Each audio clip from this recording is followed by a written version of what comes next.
రాజధాని రైతులతో సమావేశమైన సీఎం చంద్రబాబు కీలక అంశాలపై చర్చించారు. రైతులకి భరోసానివ్వడమే కాదు పలు ప్రకటనలు చేశారు.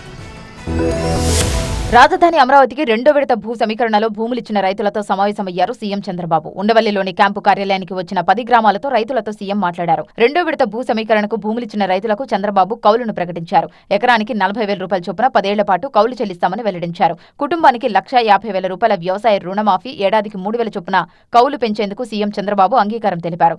రాజధాని నిర్మాణానికి భూములిచ్చిన రైతులెవరికీ అన్యాయం జరగదని సీఎం హామీ ఇచ్చారు.